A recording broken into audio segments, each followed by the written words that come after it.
I didn't think it would happen tonight, but apparently it did. So just a few minutes ago, I went to go pick my boys up from work, and I'm sitting in the car waiting on them. They come running to the car. Dad, you won't believe what happened. And my son showed me this.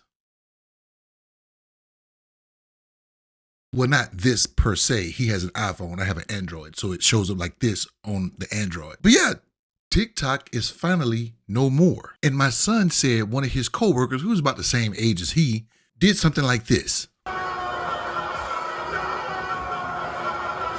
I'm sure you guys have been watching the news and learned that the Supreme Court has held the decision from the lower courts that says TikTok has to be sold from ByteDance by a certain time or they'll be canceled in the United States. I'm sure you've heard that.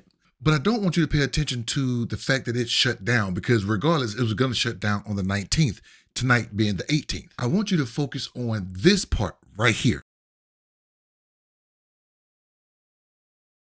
Yeah, TikTok is playing a very dangerous game. They're taking the fact that the people, 170 million people in the United States, use or have downloaded TikTok. And he wants to take the power of the people and turn it on the federal government. But he also said thanks to Donald Trump for working with them to try to come up with a solution. Because it's been reported that Donald Trump, once he gets in office, he's going to sign some kind of moratorium to give TikTok or ByteDance like 60 more days to try to figure out what they're going to do, try to come up with any kind of challenges or appeals, even though the Supreme Court is sacrosanct. You can't overturn it unless some new evidence comes. It's a long story. But what they're not telling you is Donald Trump started this whole thing.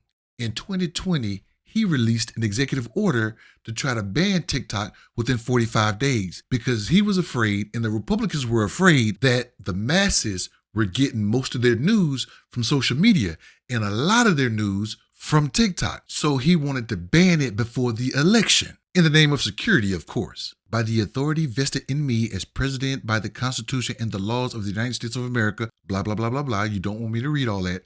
I, Donald J. Trump, President of the United States of America, find that additional steps must be taken, blah, blah, blah, blah, blah. At the bottom it says, at this time, action must be taken to address the threat posed by one mobile application, in particular, TikTok. And Donald Trump thought he was being slick because he wanted this to close out in 45 days. Being that he was president and he was the 45th president, I guess he chose 45 days. But also with that date, all you have to do is,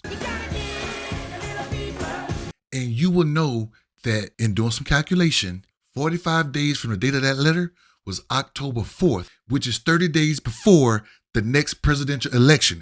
In 2020, Donald Trump wanted to ban TikTok within 45 days, which would have been October 4th, 2020, which is also 30 days before November 4th, the 2020 election. But he lost. He failed to get the ban, and he lost the election. So Donald Trump is gone in 2021, but the Republicans are still mad.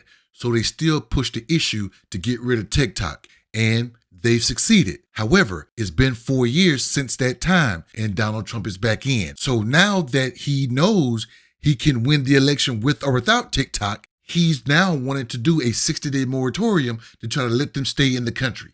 And now the same company that Trump tried to get rid of is now thanking him for trying to save them.